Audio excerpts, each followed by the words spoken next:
आज ward number 13 पुनितनगर पाणी टाँकाना विस्तार जे आंबेडकर नगर खोडियारपरा गीतानगर आज स्लम विस्तार आवे छे त्यां पाणी काप झीको छे अने ई पाणी टाँकानी सफाईनी वात करीने खरेखर राजकोटना काला रोड विस्तारनी अंदर पाणी काप झीकवामां नथी आवतो अने स्लम विस्तारमां पाणी काप आपवामां आवे। 3 દિવસ પહેલા મંત્રી આવીને એવું કહી ગયા કે તમામ વિસ્તાર રહ્યા बराबर एमां पाणी काप नहीं आवे अने राजकोट तरसू न रहे पण अवारनवार आ विस्तारनी अंदर कोई पण बहाने पाणी काप आपवामां आवी रह्यो छे अने लोको हालाकी भोगवी रह्या छे।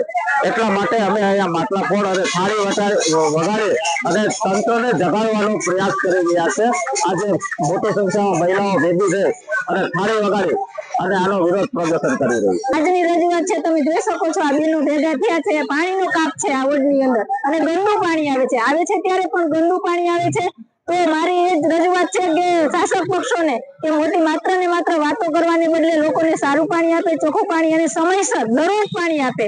જ્યારે પાણી પુરવઠા મંત્રી અને મુખ્યમંત્રી આવે છે, વાતો કરે છે, મોટી મોટી જાહેરાત કરી ફોટા પડાવે છે અને મોટી મોટી હેડલાઈન ઉપર પેપરમાં આપી દે છે કે રાજકોટ ક્યારેય તરસ્યું નહીં રહે, રાજકોટને કાયમી પાણી મળશે ઉનાળામાં। તો આજે હજી ઉનાળાનો એક જ મહિનો ગયો છે, ઉનાળાની શરૂઆતમાં જો પાણી કાપ આવતો હોય તો આખો ઉનાળો આ લોકો કેવી રીતના કાઢશે? તો માત્ર ને માત્ર મારું કેવું એવું છે કે ખાલી વાતો કરવાને બદલે લોકોને સારી સુવિધા, ચોખ્ખું પાણી અને દરરોજ પાણી આપે, નહીતર જો આ લોકોને શાસન કરવાનો કોઈ અધિકાર જ નથી તો રાજીનામું આપી દે। આ સમસ્યા તો આમ તો વર્ષોથી છે પણ છેલ્લા 1 મહિનોથી એવી સમસ્યા છે તમે બેનોને જ પૂછી લ્યો કે ઝાડા ઉલટી અને ગંદા પાણીના લીધે ખૂબ અહીંયા કને ઝાડા ઉલટીના વાહરા છે એટલે લોકો ખૂબ હેરાન થાય છે।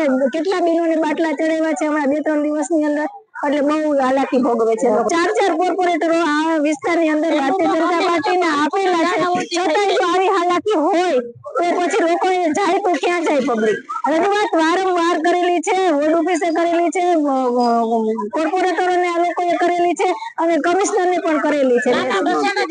અમારી માંગ એક જ છે કે રોજ પાણી મળે, દરરોજ પાણી આપે આ લોકોને અને ચોખ્ખું પાણી આપે, શુદ્ધ પાણી આપે, એવી અમારી માંગ છે।